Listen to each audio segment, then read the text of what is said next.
एक लड़की थी जो श्री कृष्ण भगवान की अनन्य भक्ति थी। बचपन से ही कृष्ण भगवान का भजन करती थी, भक्ति करती थी। भक्ति करते करते वह बड़ी हो गई।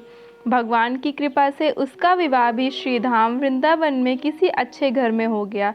विवाह होकर पहली बार वृंदावन गई, पर नई दुल्हन होने से कहीं न जा सकी और मायके चली गई।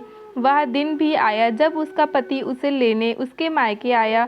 अपने पति के साथ फिर वृंदावन पहुंच गई। पहुंचते पहुंचते उसे शाम हो गई। पति वृंदावन में यमुना किनारे रुककर कहने लगा, देखो शाम का समय है, मैं यमुना जी में स्नान करके अभी आता हूँ। तुम इस पेड़ के नीचे बैठ जाओ और सामान की देखरेख करना। मैं थोड़े ही समय में आऊँगा। यहीं सामने ही हूँ। अगर कुछ लगे तो मुझे आवाज़ दे देना। इतना कहकर पति चला गया और वह लड़की बैठ गई। अब एक हाथ लंबा घूंघट निकाल रखा है क्योंकि गांव है, ससुराल है, और वहीं बैठ गई। मन ही मन विचार करने लगी कि देखो ठाकुर जी की कितनी कृपा है। उन्हें मैंने बचपन से भजा और उनकी कृपा से मेरा विवाह भी श्रीधाम वृंदावन में हो गया। मैं इतने वर्षों से ठाकुर जी को मानती हूँ, परंतु अब तक उनसे कोई रिश्ता नहीं जोड़ा। फिर सोचती है कि ठाकुर जी की उम्र क्या होगी। लगभग 16 वर्ष के होंगे मेरे ठाकुर जी।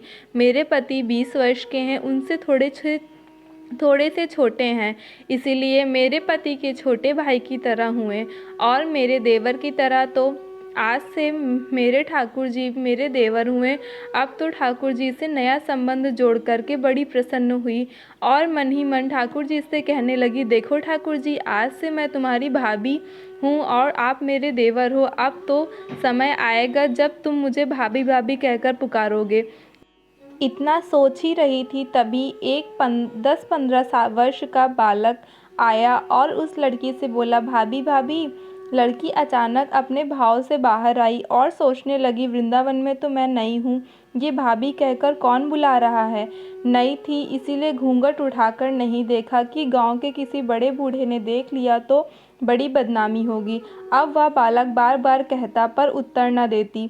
बालक पास आया और बोला, भाभी तनिक अपना चेहरा तो दिखाई दे।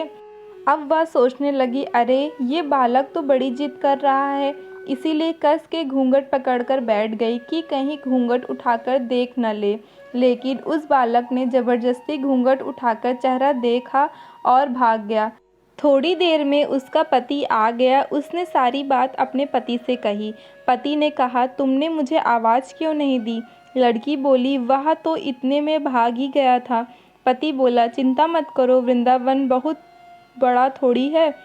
कभी किसी गली में खेलता मिल गया तो हड्डी पसली एक कर दूंगा। कभी ऐसा नहीं कर सकेगा। तुम्हें जहाँ भी दिखे मुझे ज़रूर बताना। फिर दोनों घर गए। कुछ दिन बाद उसकी सास ने अपने बेटे से कहा, बेटा देख तेरा विवाह हो गया, बहू मायके से भी आ गई, पर तुम दोनों अभी तक बांके बिहारी जी के दर्शन के लिए नहीं गए। कल जाकर बहू को दर्शन कराकर लाना। अब अगले दिन दोनों पति पत्नी ठाकुर जी के दर्शन के लिए मंदिर जाते हैं। मंदिर में बहुत भीड़ थी। लड़का कहने लगा, देखो तुम स्त्रियों के साथ जाकर आगे दर्शन करो, मैं भी आता हूँ। अब वह आगे गई पर घूंघट नहीं उठाती। उसे डर लगता कोई बूढ़ा बुजुर्ग उसे देखेगा तो क्या कहेगा कि नई बहू घूंघट के बिना घूम रही है। बहुत देर हो गई। पीछे से पति ने आकर कहा, अरे बावरी, बिहारी जी के सामने यूँ घूंघट काहे नाय खोले। घूंघट नाय खोलेगी तो दर्शन कैसे करेगी। अब उसने अपना घूंघट उठाया और बांके बिहारी जी की ओर देखा तो बांके बिहारी जी की जगह वही बालक मुस्कुराता हुआ दिखा। तो एकदम से चिल्लाने लगी, सुनिए, जल्दी आइए, जल्दी आइए। उसका पति पीछे से भागा आया। बोला, क्या हुआ। लड़की बोली, उस दिन जो मुझे भाभी भाभी कहकर भागा था वह बालक मिल गया है। पति ने कहा, कहाँ है, अभी उसे देखता हूँ। तो ठाकुर जी की ओर इशारा करके बोली, ये रहा, आपके सामने ही तो है। उसके पति ने जो देखा तो अवाक रह गया और बोला, तुम धन्य हो, वास्तव में तुम्हारे हृदय में सच्चा भाव है ठाकुर जी के प्रति। मैं इतने वर्षों से वृंदावन में हूँ, आज तक उनके दर्शन नहीं हुए और तेरा भाव इतना उच्च है कि बांके बिहारी जी ने तुझे दर्शन दिए। तो ये थी भगवान श्री कृष्ण और उनकी भक्ति की कहानी। आशा करती हूँ आपको ये कहानी पसंद आई होगी। अगर आपको ये कहानी पसंद आई तो प्लीज़ हमारे चैनल कान्हूज़ वर्ल्ड को लाइक, शेयर एंड सब्सक्राइब करें। जय श्री कृष्णा, राधे राधे। सभी लोग स्वस्थ रहें, मस्त रहें।